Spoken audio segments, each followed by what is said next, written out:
Hello बच्चों, तो कैसे हैं आप लोग। उम्मीद करते हैं अच्छे होंगे। मैं गुलशन सर स्वागत करता हूं अपने YouTube channel Pinnacle learn education पर। हम लोग इस चैनल पर 12th बोर्ड 2026 के लिए जर्नी शुरू किए हैं, प्रिपरेशन जर्नी शुरू किए हैं। इस सीरीज में हमने 2 वीडियो पहले अपलोड कर दिए हैं। पहला है सब्जेक्ट वर्ब एग्रीमेंट टेंस और भाव का वीडियो, दूसरा वीडियो है आर्टिकल का। आज हम इस सीरीज का तीसरा वीडियो लेकर आए हैं जो है टॉपिक प्रोनाउन। इसमें हम PYQ मतलब प्रीवियस ईयर क्वेश्चन का प्रैक्टिस करने वाले हैं और इस वीडियो में हम आपको पूरा का पूरा प्रोनाउन रिवीजन कराने का प्रयास करेंगे। हम यहाँ पर पूरे प्रोनाउन के बारे में नहीं पढ़ेंगे, हम वही सब पढ़ेंगे जो एग्जाम में पूछा जाता है।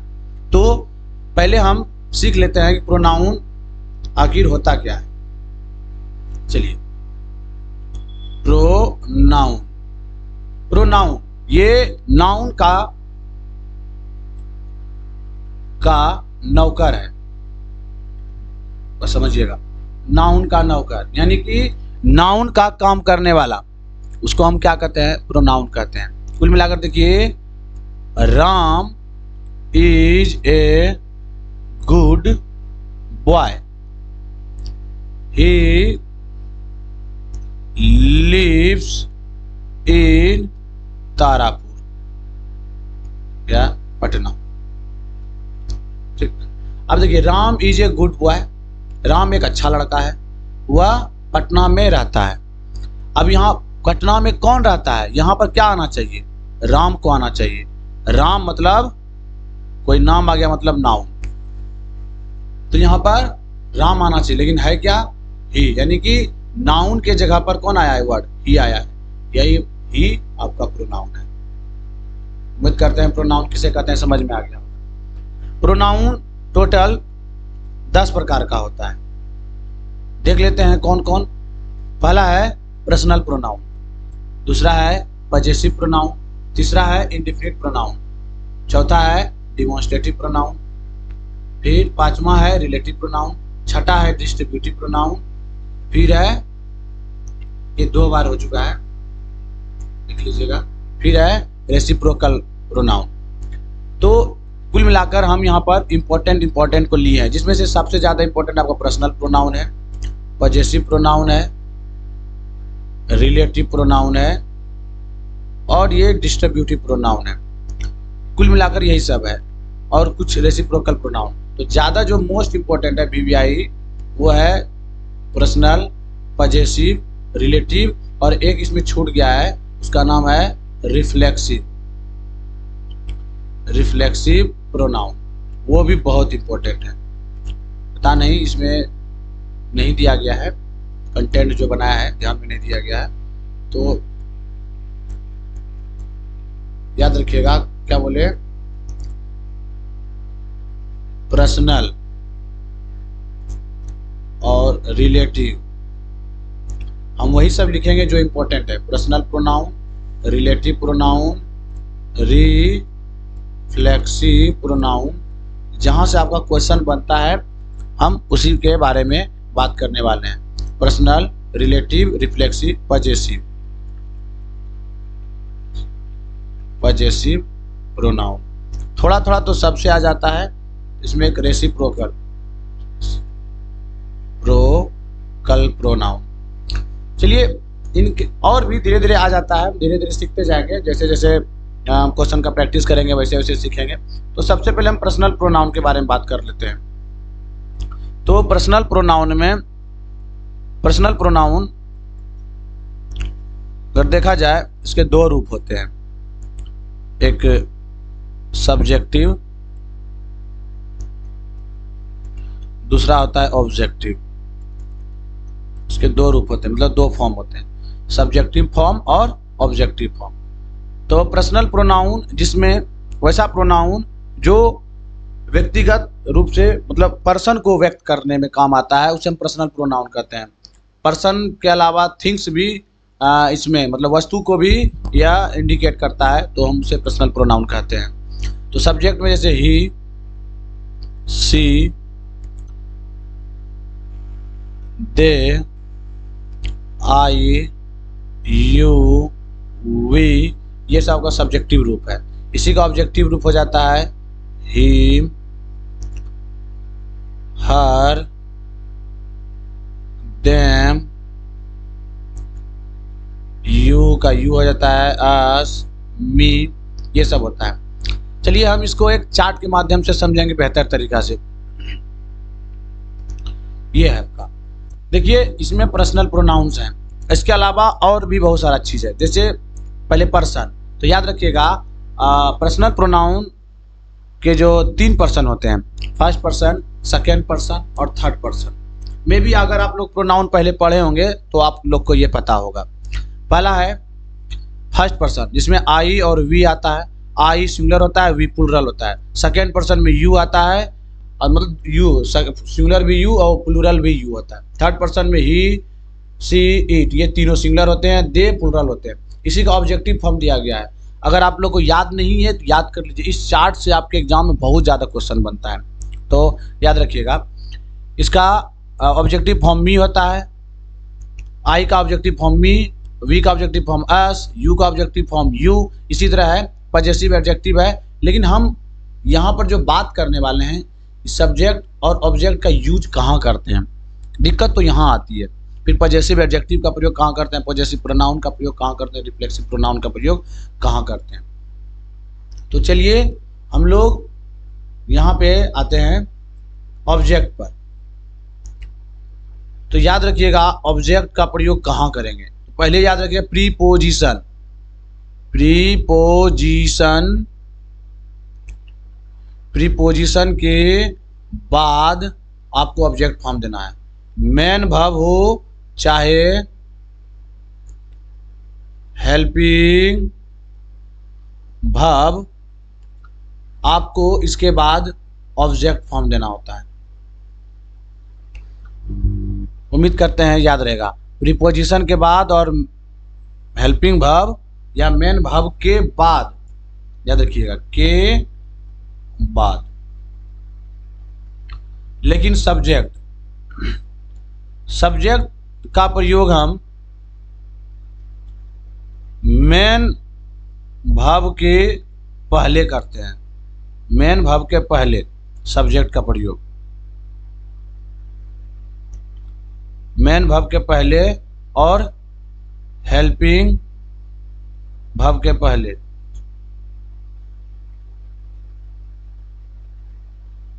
हेल्पिंग वर्ब के पहले। उम्मीद करते हैं कि याद रहेगा।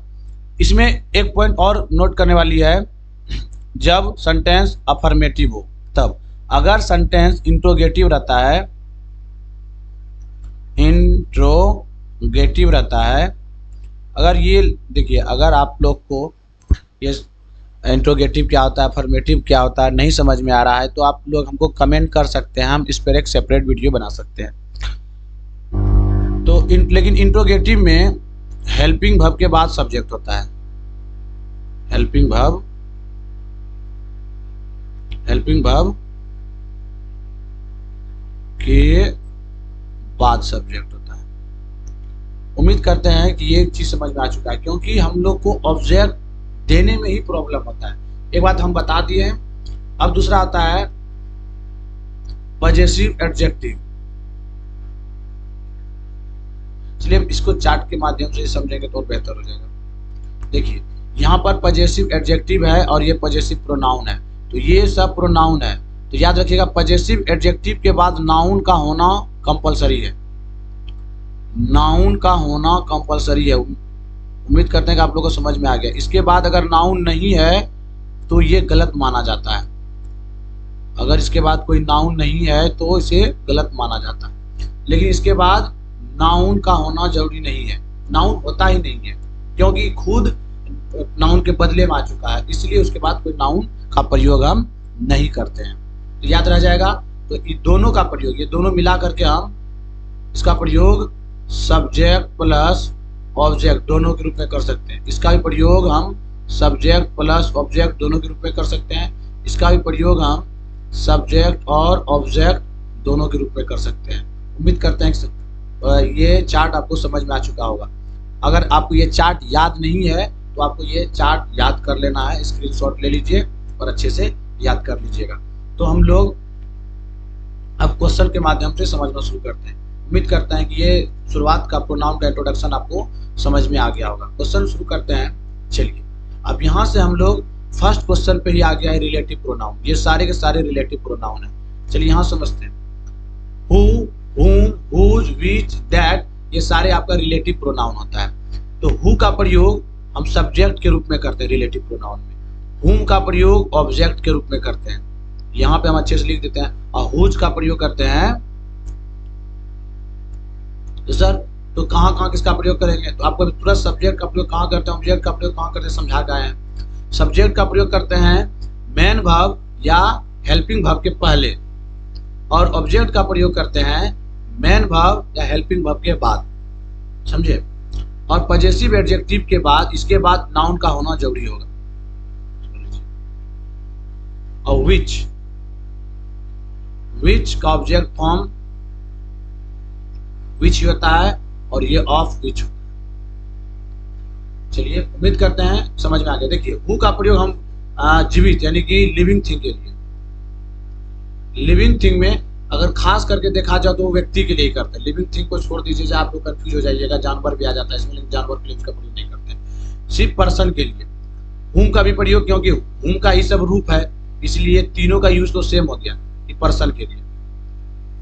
विच का प्रयोग हम जानवर और वस्तु के लिए करते हैं। विच का प्रयोग हम जानवर और वस्तु के लिए रिलेटिव प्रोनाउन के रूप में। तो कैसे करेंगे हम लोग क्वेश्चन के माध्यम से समझेंगे। बस याद रखिएगा, हु का प्रयोग हम पर्सन के लिए करते हैं, विच का प्रयोग हम एनिमल और थिंग्स के लिए यानी कि जानवर और वस्तु के लिए करते हैं, दैट का प्रयोग व्यक्ति हो, जानवर हो, वस्तु हो, सबके लिए हम दैट का प्रयोग कर लेते हैं। अब दैट का एक स्पेशल यूज है, चलिए हम यहाँ समझ जाते हैं।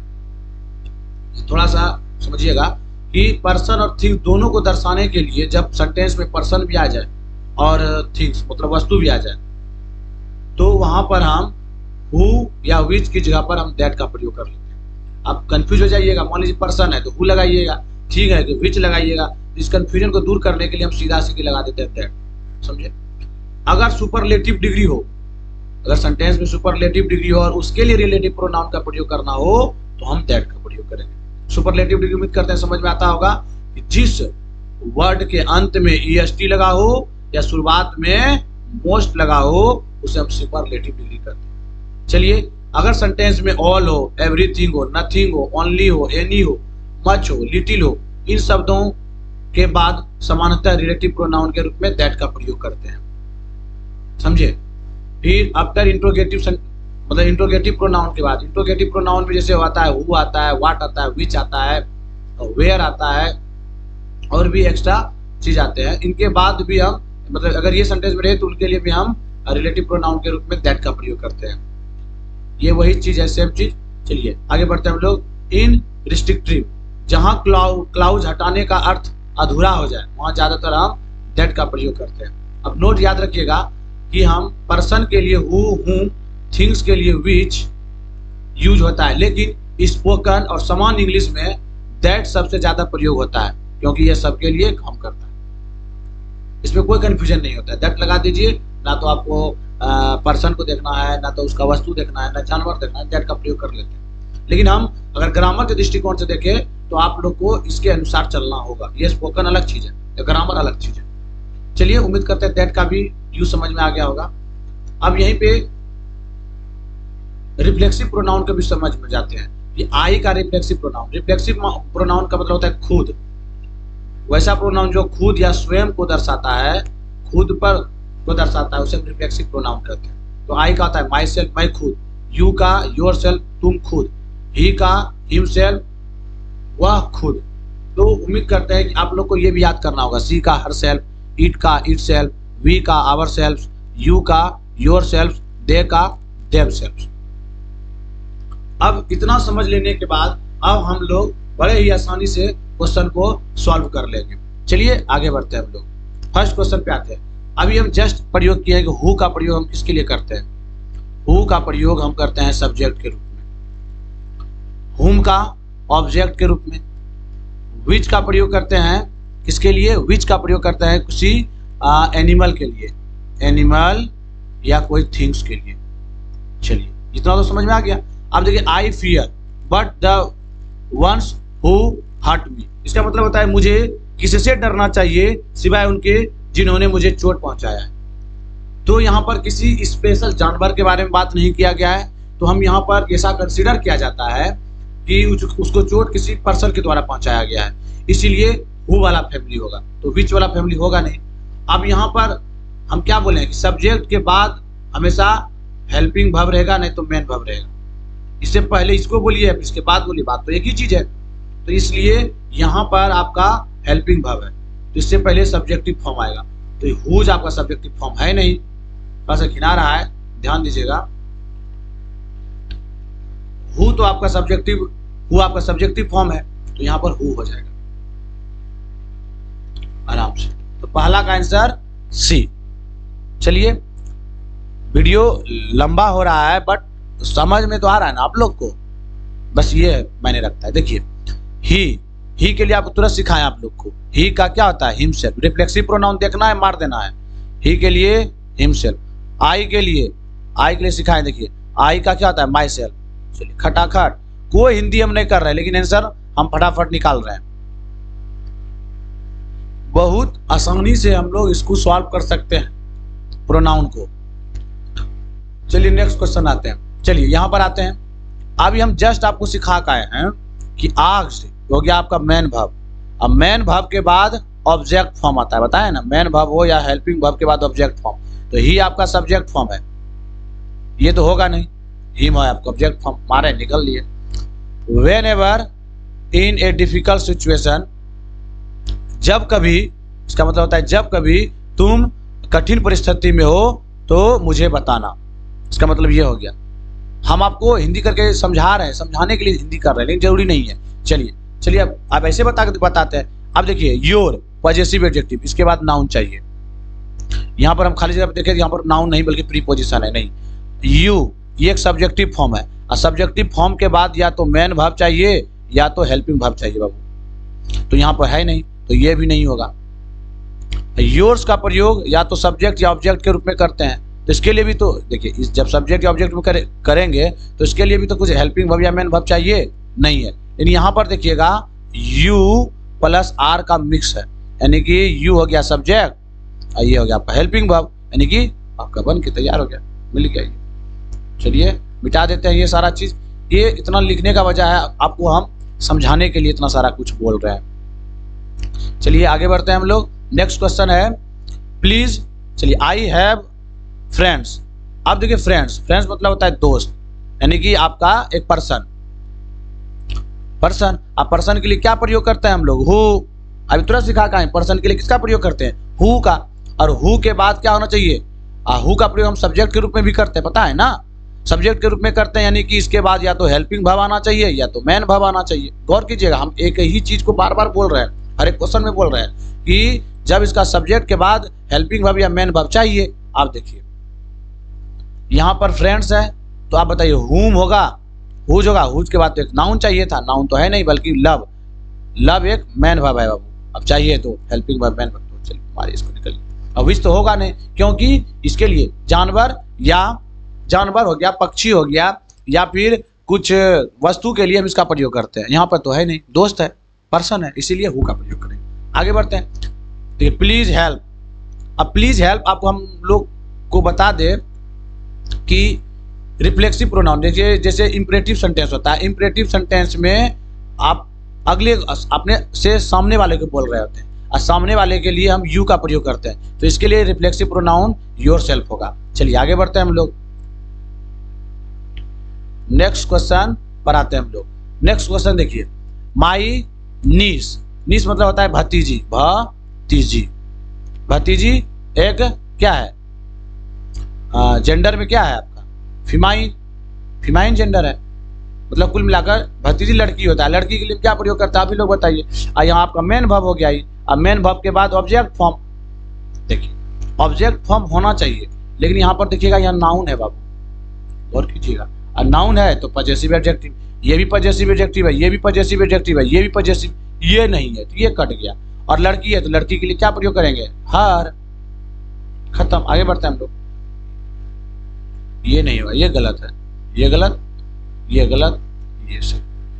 I wonder if they will change, फिर यहां पर आपका मेन वर्ब हो गया। ठीक, ये प्लान्स है, प्लान्स एक नाउन हो गया। और हमको बताए हैं कि नाउन आ जाए तो पजेसिव एडजेक्टिव, क्या, पजेसिव एडजेक्टिव। तो ढूंढिए पजेसिव एडजेक्टिव को, कौन है पजेसिव एडजेक्टिव इसमें।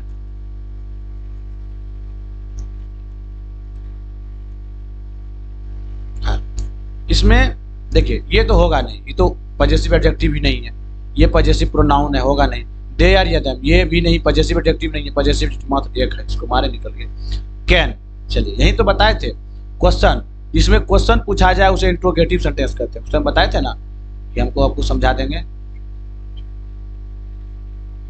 जिसमें क्वेश्चन पूछा जाए उसको हम क्या कहते हैं, इंट्रोगेटिव सेंटेंस कहते हैं।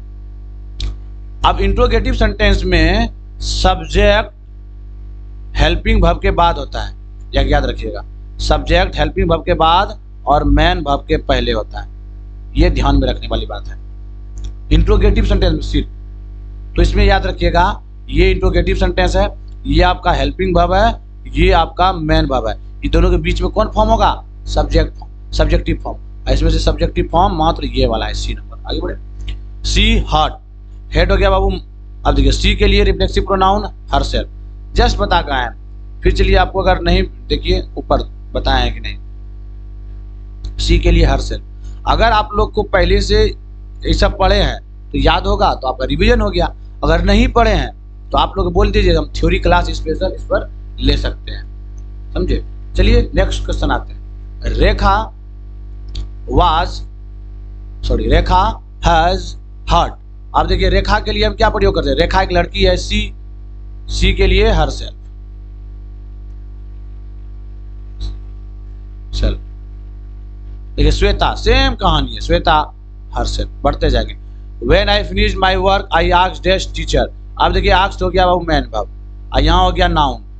देखते रहिएगा, नाउन दो चीज देखना है, आगे देखना है, पीछे देखना है, खाली जगह के, इस खाली जगह के आगे भी और पीछे भी तो देखना है। तो यहाँ नाउन है, नाउन हो गया तो समझ लीजिए यहाँ पर क्या होने वाला है, आई के लिए पजेसिव एडजेक्टिव क्या होता है, चलिए चार्ट में दिखाते हैं आपको। आई के लिए पजेसिव एडजेक्टिव माई। चलिए समझ में आ गया ना, आई के लिए क्या होता है, माई होता है, तो यहाँ पर माई हो जाएगा आंसर। ठीक, आई लाइक सच बुक्स। एक बात याद रखिएगा, सच ये पेयर में चलता है बाबू हमेशा, सच के बाद दैट, ये आपका पेयर में चलता है, इसलिए इसका आंसर दैट हो जाएगा। इसमें कुछ मतलब ये याद रखने वाली बात है कि सच जो दैट के साथ पेयर के रूप में चलता है। आगे बढ़ते हैं। This is the dress I war on my birthday. अब देखिए दिस इज द ड्रेस, यहाँ पर विच हो सकता था लेकिन ऑप्शन में ही नहीं है। और आपको हम बता दें कि दैट का प्रयोग हम वस्तु हो, पर्सन हो, जानवर हो, सब में किसका प्रयोग कर सकते हैं, दैट का, क्योंकि यहाँ पर रिलेटिव प्रोनाउन के रूप में प्रयोग आ रहा है। तो रिलेटिव प्रोनाउन कहते हैं किसको, सुन लीजिए कि एक प्रोनाउन का दूसरे सेंटेंस के साथ या दूसरे वर्ड के साथ ये रिलेशन बताता है, उसी को कहते हैं। यहाँ पर भी सेम है, ओमेन। ओमेन क्या है, ओमेन एक पर्सन है, औरत। आप पर्सन के लिए क्या प्रयोग करते हैं पता है, हु का नहीं, हु का पूरा फैमिली करते हैं, हु भी करते हैं, हुम भी करते हैं, हुज भी करते हैं, लेकिन इसके बाद देखना होता है कि आपका हेल्पिंग वर्ब है या मेन वर्ब, दोनों रहेगा तो हु का प्रयोग करते हैं। देखिए यहाँ पर मेन वर्ब है तो हु का प्रयोग कर लेंगे, हो गया इसका आंसर हु। ऑल ऑफ, आप बताए थे ना प्रीपोजिशन, याद कीजिए, प्रीपोजिशन के बाद आपका ऑब्जेक्ट फॉर्म होता है। तो देखिए बाबू इसमें ऑब्जेक्ट फॉर्म एक ही है, मार्जिन निकलते जाइए। माय नेम इज राम, देखिए एंड से अगर सब्जेक्ट जुड़ा है तो इधर भी सब्जेक्टिव फॉर्म ही जुड़ेगा। और एम किसके लिए प्रयोग होता है, आई के लिए, तो आई मान निकलते जाइए। उम्मीद करते हैं कि मात्र हम आपको गिन करके 10 रूल भी नहीं बताए होंगे, लेकिन 10 रूल पे आपका प्रोनाउन का सारा चीज रिवीजन हो रहा है। चलिए आगे बढ़ते हैं। My grandparents live in Assam, dash often come to see us. चलिए अब यहाँ पर हमको मेन वर्ब आ गया। देखिए ये आपका एडवर्ब है, जो भाव का विशेषता बटा है उसे एडवर्ब कहते हैं, जिसको ध्यान में नहीं रखा जाता है, भाव पे ध्यान रखा जाता है कि इसके बाद होना चाहिए, कहीं पर भी नहीं, जस्ट बाद नहीं, कहीं पर भी मेन भाव। अब मेन भाव आ गया तो यहाँ पर कौन सा रूप होगा, सब्जेक्टिव रूप। तो देख लीजिए इसमें सब्जेक्टिव रूप कौन है, ही भी है और दे भी है। इन माई ग्रैंड पेरेंट्स, मतलब हमारे ग्रैंड पेरेंट्स में दादा दादी नाना नानी सब आ जाता है, इसलिए प्लूरल सी, सॉरी दे। आगे बढ़ते हैं, आर आ गया हेल्पिंग वर्ब, और हेल्पिंग वर्ब के पहले कौन फॉर्म, सब्जेक्टिव फॉर्म, और सब्जेक्टिव फॉर्म में मात्र एक ही है, आई भी है लेकिन आई के साथ एम लगता है, वी। आगे बढ़ते हैं, my son loves book these books that I have bought for him. यहाँ पर हिम आना चाहिए आंसर, यहाँ पर ऑप्शन गलत है, यहाँ पर इसको हिम बना लीजिए। इसके आगे बढ़ते हैं, क्योंकि यहाँ पर प्रीपोजिशन, अब प्रीपोजिशन के बाद कौन form, object form. Sir him क्यों, क्योंकि सन उनका बेटा है, अब बेटा के लिए मतलब अगर प्रयोग किया जाए प्रोनाउन तो ही होगा। Where is my gift is the beautiful watch for, फिर प्रीपोजिशन के बाद ऑब्जेक्ट फॉर्म कौन है, मी। ठीक है, यहाँ पर मी ही क्यों दिए, ये भी देखिए, ये तो है ना सब्जेक्टिव फॉर्म है। आई ईट, यहाँ person, where is my gift, मेरा गिफ्ट कहाँ है, किसी कोई व्यक्ति पूछ रहा है। आई ईट का प्रयोग हम जानवर के लिए, निर्जीव वस्तुओं के लिए करते हैं। आगे बढ़ते हैं, Tracy is a good friend of, फिर प्रीपोजिशन आ गया। देखते रहिए, एक ही चीज को हम कितना बार बताए हैं कि आपका काम बन जाए। दे सब्जेक्टिव फॉर्म है, सी सब्जेक्टिव फॉर्म है, ही सब्जेक्टिव फॉर्म। तो दिक्कत हो गया सर माइन, तो माइन को बताए थे, माइन का प्रयोग हम ऑब्जेक्ट और सब्जेक्ट दोनों ग्रुप में करते हैं। माइन कहाँ बताए थे सर, याद कीजिए, possessive pronoun, possessive pronoun, possessive pronoun में आता है ना, माइन आता है, माइन आता है, आवर्स आता है, योर्स आता है, हर्स आता है, ये सब आपका हो गया पजेसिव प्रोनाउन। इसका प्रयोग सब्जेक्ट ऑब्जेक्ट दोनों ग्रुप में करते हैं, इसलिए सब माइन, यहाँ पर माइन होता है। एवरी टाइम सैंत एंड तेजी go on long trips they live, देखिए मेन वर्ब के बाद कौन फॉर्म, ऑब्जेक्ट फॉर्म, बट यहाँ पर देखिए नाउन है, ये ध्यान में देना है। नाउन के पहले अगर नाउन आ जाए इसके पहले हमेशा पजेसिव एडजेक्टिव का प्रयोग होता है, हमेशा मिट करते हैं पजेसिव एडजेक्टिव। इसमें पजेसिव एडजेक्टिव कौन कौन है, ये नहीं है, ये पजेसिव प्रोनाउन है, ये नहीं है, बच गया हीज और देयर, लेकिन दो व्यक्ति का नाम है, सैंत और तेजी, प्लूरल के लिए there. This frog can't jump high because this leg, किसका लेग बताइए, किसका लेग, फ्रॉग का यानी मेढक। याद कीजिए, हम जानवर के लिए किसका प्रयोग करते हैं, जानवर के लिए प्रयोग करते हैं इट्स का। चलिए आगे बढ़ते हैं, इट्स। चलिए आगे बढ़ते हैं हम लोग नेक्स्ट क्वेश्चन। चलिए आज का हम अंतिम क्वेश्चन पर, लास्ट के अंतिम दो क्वेश्चन पर आ चुके हैं। नो दिस इज नॉट सवास and Sara house, this is in Karol बाग।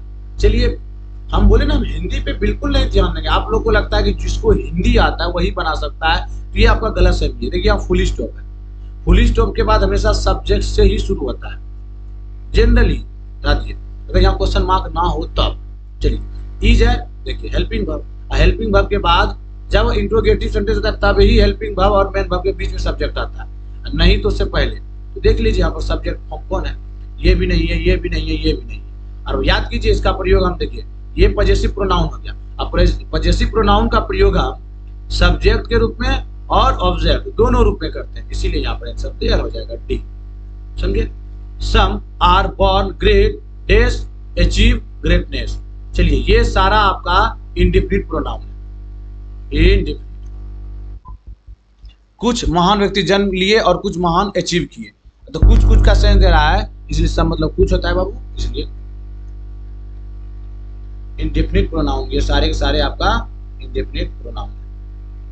उम्मीद करते हैं कि वीडियो अच्छा लगा होगा। अगर वीडियो अच्छा लगा है तो अपने दोस्तों में शेयर कीजिए, लाइक कीजिए, सब्सक्राइब कीजिए मेरे चैनल को, ताकि हमको मोटिवेशन मिले और हम आपके लिए ऐसे ही वीडियो लाते रहे। अगर आप चाहते हैं कि इस पर थ्योरी क्लास लाए, स्पेशल सिर्फ थ्योरी बताया जाए उसमें, तो हम आपके लिए वो भी कर सकते हैं। अगर कमेंट मेरा 20 कमेंट पूर गया तो हम उस पर ला सकते हैं। चलिए, धन्यवाद, जय हिंद।